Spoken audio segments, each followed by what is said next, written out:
जय जय जय जय जय जय विठोबार कुमारी विठोबार कुमारी हरि हरि हरि हरि हरि हरि हरि हरि विठोबार कुमारी विठोबार कुमारी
हरिरूप अवघी सृष्टी ऐका एकदा का मन गुणातीत अवस्थेमध्ये आलं की तिथं काहीही बोलायचं उरलं नाही. माझे मीपणा झाला हरी. ऐका माझे मीपणा झाला हरी. एकदा मी हरी झाला की मी राहत नाही. मीच्या संबंधाने असणाऱ्या चित्ताची आणि चैतन्याची गाठ पडते. महाराज सांगतात चित्त चैतन्य पडता मिठी तिचे हरिरूप अवघी सृष्टी. ऐका एकदा चित्ताची आणि चैतन्याची गाठ पडली की चित्त चिद्रूप होऊन जातं आणि एकदा का चित्त चिद्रूप होऊन गेलं की आपल्याला जग जग म्हणून वाटत नसतं. तिचे हरिरूप अवघी सृष्टी. ऐका मी आपल्याला उदाहरण देते. जिजाई रोज तुकाराम महाराजांना भाकरी घेऊन जायच्या. तुकाराम महाराजांची जिजाई तुकाराम महाराजांना रोज भाकरी घेऊन जायची. जिथं असतील तिथं तुकाराम महाराजांना शोधायचं. आपण आणलेली चालू असलेलं भजन थांबवायचं बंद करायचं. आपण आणलेली भाकरी तुकाराम महाराजांना खाऊ घालायची, जेवू घालायचं आणि मग म्हणायचं आता करा भजन. बघा जिथं असतील तिथं शोधायचं. चालू असलेलं भजन बंद करायचं. आपण आणलेली भाकरी खाऊ घालायची आणि मग म्हणायचं आता करा भजन. जिजाईच्या चरित्राबद्दल बोलत असताना काही लोक असं सांगतात की जिजाई भांडकुदळ होती, क्रोधिष्ठ होती, परमार्थाला आडवी येणारी होती. परंतु मला एवढाच युक्तिवाद करायचा आहे की जगद्गुरु श्री संत तुकाराम महाराजांची बायको होण्याचं भाग्य ज्या स्त्रीला लाभलं ती स्त्री सामान्य असेल का? एवढाच विचार करा. ती स्त्री सामान्य असेल का बोला. किंवा त्याच्याही पुढचं मी सांगते की काटा काढण्याच्या निमित्ताने का होईना परंतु देवाने जिच्या पायाला हात लावावा ती स्त्री सामान्य असेल का बोला. जिजाईचा अधिकार फार मोठा महाराज. ऐका तुकाराम महाराजांची जिजाई तुकाराम महाराजांना रोज भाकरी घेऊन जायची. एक गमतीने वाक्य सांगते. तुकाराम महाराजांची जिजाई तुकाराम महाराजांना जेव घालायची का? कारण नंतर भजन करायला लावायची ना म्हणून. बघा तुकाराम महाराजांची जिजाई तुकाराम महाराजांना रोज जेव घालायची. भजनाकरिता जेव घालायची म्हणजे भजनाकरिता जेव घालणारी ती जिजाई आणि जेवण्याकरता भजन करायला लावणाऱ्या आपल्या जिजाई म्हणून जिजाई जिजाई होत्या. जिजाईचा अधिकार फार मोठा. जिजाईने तुकाराम महाराजांना विचारावं की मालक तुम्ही जाता मान्य, तुम्ही भजनाला जाता मान्य, मी तुम्हाला भजनाला जाऊ नका असं म्हणत नाहीये. परंतु जाताना जर सांगून गेला तर बरं होईल. मला ते भामचंद्रावर जायचं खाली उतरायचं, गोरडेश्वरवर जायचं खाली उतरायचं. अहो ते काय डोंगर सामान्य आहेत का महाराज? चालत जाणं तिथपर्यंत जाणं सोपं आहे का? तुकाराम महाराज म्हणायला लागले की आवले आमचं काही ठरवून नसतं. आमचे पाय आम्हाला जिकडं घेऊन जातील तिकडं आम्ही जातो. आमचं काही ठरवून नसतं. जिजाईने विचारलं मग मला मी कसं काय करू, मी काय करू? तुकाराम महाराजांनी सांगितले जिजाई आवले एक काम कर. देहूच्या बाहेर आल्यानंतर ज्या वाटा फुटतात त्या वाटेवरची माती उचल, कानाला लाव आणि ज्या मातीतून विठ्ठल विठ्ठल आवाज येईल त्याच रस्त्याने हा तुकोबराय गेलेला असेल. ज्या रस्त्याच्या मातीतून किंवा ज्या मातीतून विठ्ठल विठ्ठल आवाज येत नाही त्यामुळे त्या रस्त्याने आम्ही कधी जात नाही म्हणून कारण संत चरण रज लागता सहज. ऐका एकनाथ महाराज सांगतात की या पायाने काय करावं. ऐका विठाला विठाला विठाला.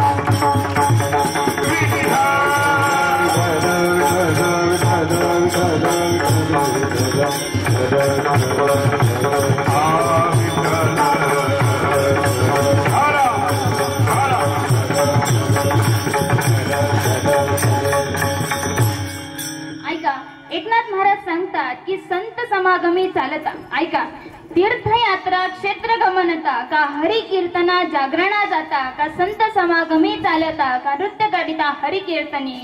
एकनाथ महाराज सांगतात की या पायाने काय करावं, तीर्थयात्रेला चालत जावं. या पायाने काय करावं, क्षेत्राला प्रदक्षिणा घालावी. या पायाने काय करावं, कीर्तनाला चालत यावं. या पायाने काय करावं, संतांच्या संगतीत चालावं. किंवा या पायाने काय करावं तर कीर्तनात टाळ घेऊन थैथै नाचावं. विठ्ठल विठ्ठल.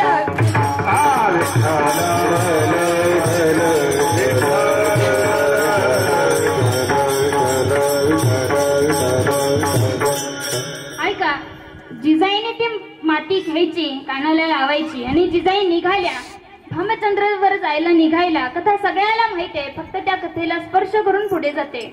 ऐका जिजाईने ती माती घेतली, कानाला लावली आणि जिजाई निघाल्या.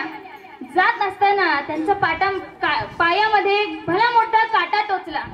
काटा टोचला, खाली बसल्या, दुखायला लागलं, हाक मारायला लागल्या. भगवान तिथं आले, लहान मुलाचं रूप घेऊन आले. ऐका भगवान तिथं आले, का लहान छोट्या मुलाचं रूप घेऊन आले आणि जिजाईला म्हणायला लागले की मी काढू का काटा, मी प्रयत्न करतो काटा काढण्याचा. जिजाईने विचारलं तुला जमेल का. तो म्हणायला लागला हो हो मला जमेल, मी प्रयत्न करतो. ते म्हणायला लागले ठीक आहे.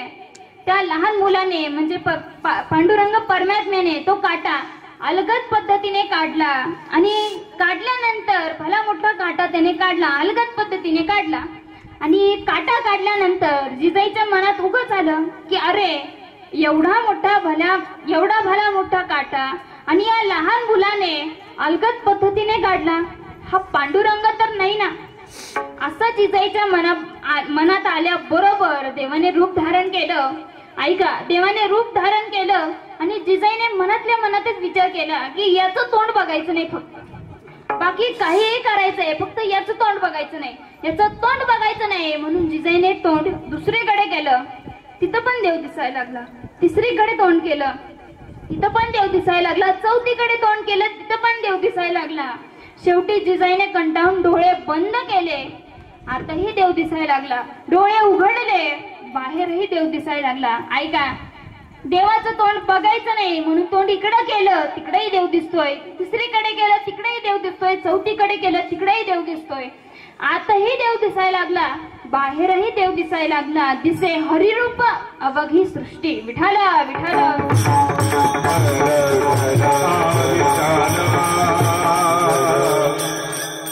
ऐका दिसे हरिरूप अवघी सृष्टी, चित्त चैतन्य पडता मिठी. दिसे हरिरूप अवघी सृष्टी. या भगवंताच्या ध्यानाचा परिणाम काय. पहिला परिणाम ध्यानी ध्याता पंढरी राया. परिणाम काय, मनासहित पालटे काया. ध्याने ध्याता पंढरी राया. दुसरा परिणाम काय, माझे मीपण झाला हरी. दोन ध्याने ध्याता पंढरी राया. तिसरा परिणाम काय, दिसे हरिरूप अवघी सृष्टी. तीन आणि सरते शेवटी तुकाराम महाराज सांगतात की आता काय सांगू. अभंगाचं शेवटचं चरण. तुका म्हणे सांगू काय, तुका म्हणे सांगू काय करूया. तुका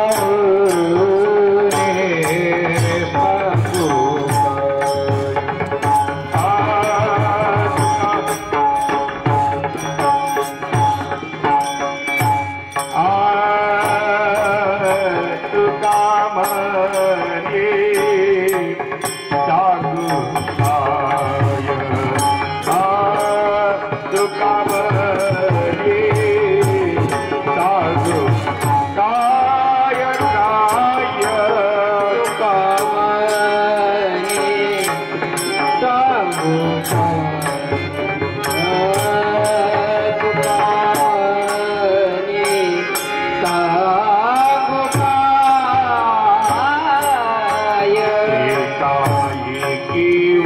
वृत्ति हरे पाय एकाकी वृत्ति हरे पाय कैसे बोला कैसी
माझे निपन झाला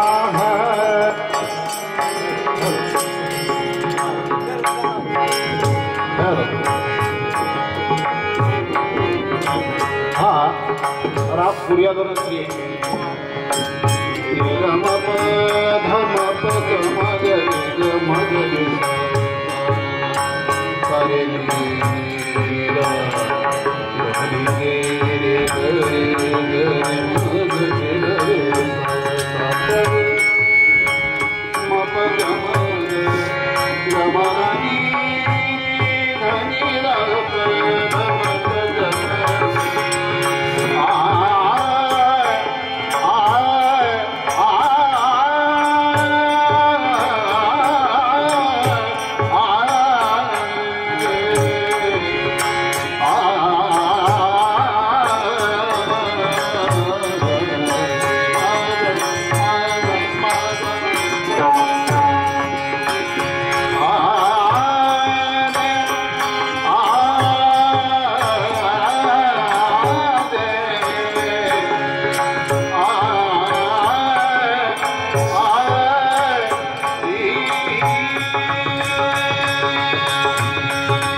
तुका म्हणे सांगू काय एकाएकी वृत्ती हरिमय.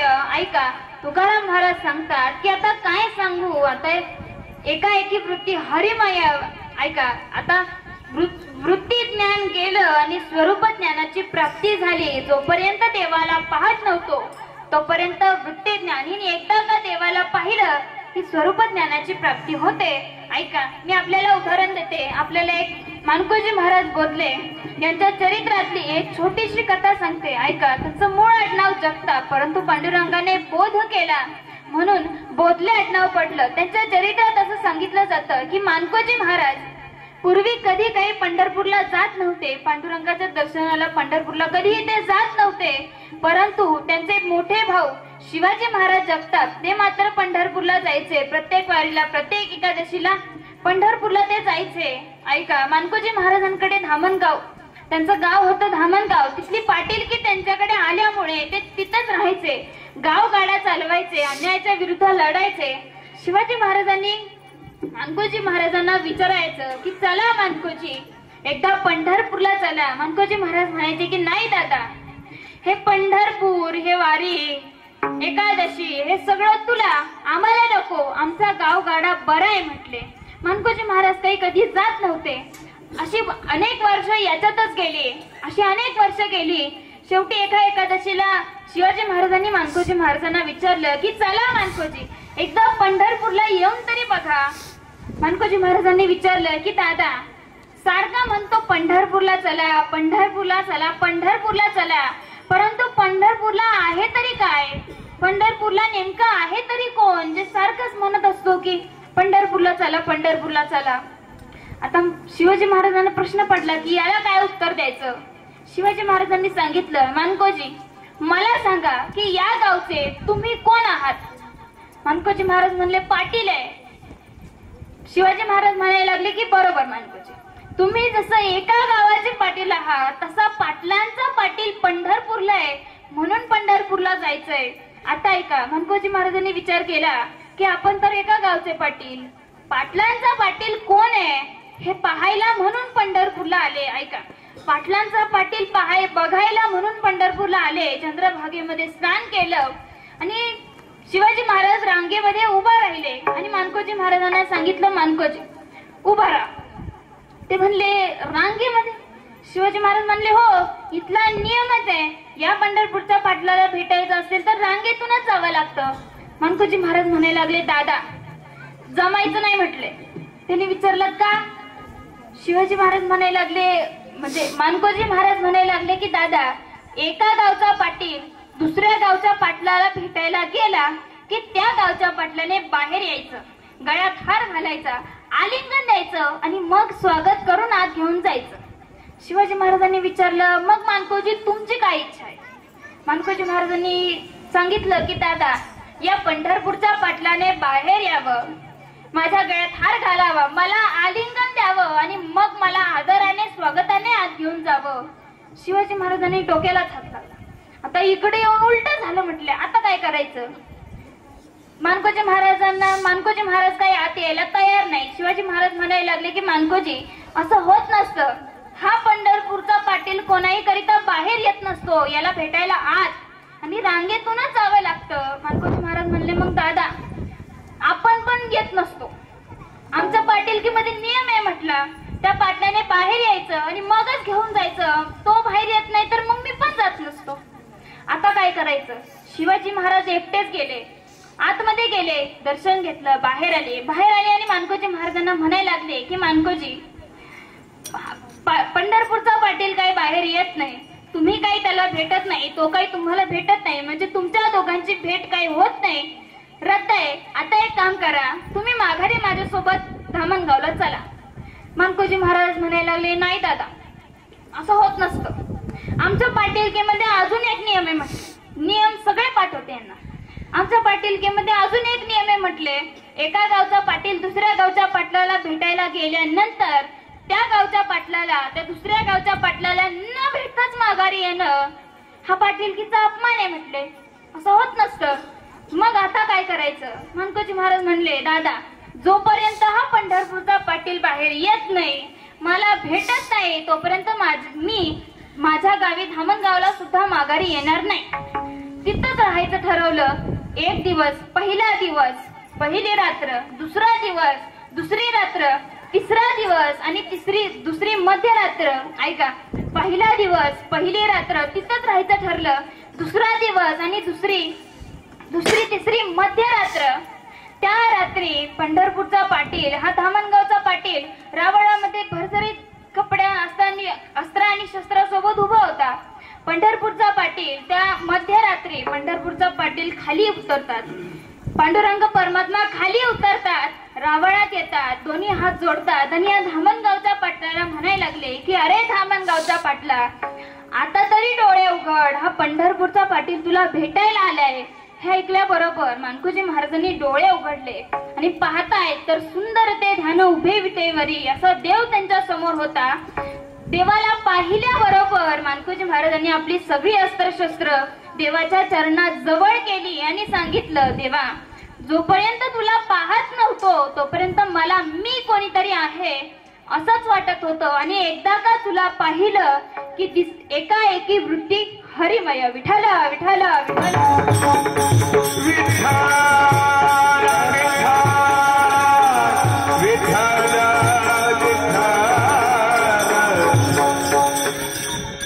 आणि अशा प्रकारे ध्यानी ध्याता पंढरी राया, मनासहित पालटे काया, तेथे बोला कैची उरी, माझे मी पण झाला हरी, चित्त चैतन्य पडता मिठी, तिसे हरिरूप अवघी सृष्टी, तुका म्हणे सांगू काय, एकाएकी वृत्ती हरिमय. जेवढा या अभंगाचा विचार माझ्या अल्पमतीने मला करता आला तेवढा मी करण्याचा प्रयत्न केला.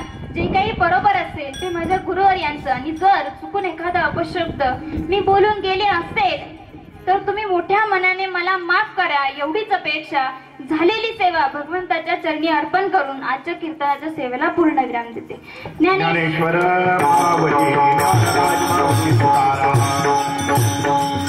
महाराज ज्ञानेश्वर मावली नाराज माऊली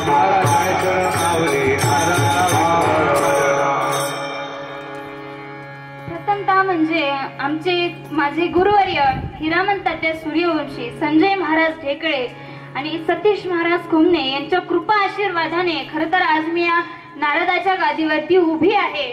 तुमच्या सगळ्यांनी मला एवढं सहकार्य केल्याबद्दल तुमच्या सर्वांचे मनपूर्वक आभार. अतिशय सुंदर अशी मृदुंग साथ ज्यांनी केली ते हरिभक्त पारायण प्रेम महाराज पवार यांनी अतिशय सुंदर अशी मृदुंग साथ केली.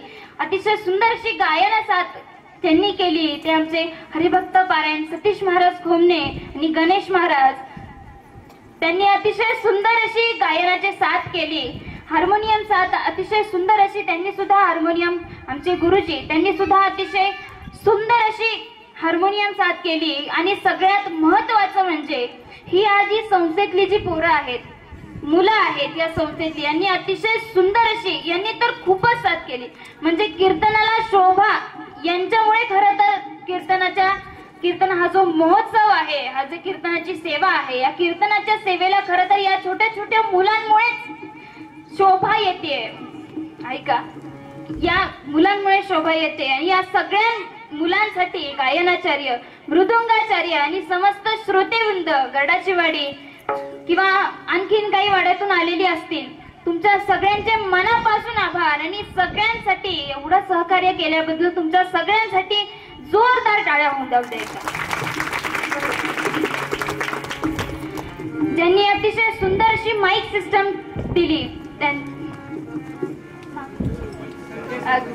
गावचे सरपंच, अतिशय सुंदर अशी साऊंड सिस्टम, आणि विशाल दादा तुमच्या सगळ्यांचं कौतुक करावं तेवढं थोडं आहे. विशाल दादामुळे आज म्हणजे साऊंड सिस्टम ते जे आहे ते माझा आवाज फक्त गावापर्यंत, साऊंड सिस्टमचा जो आवाज आहे तो फक्त गावापर्यंत मर्यादित आहे.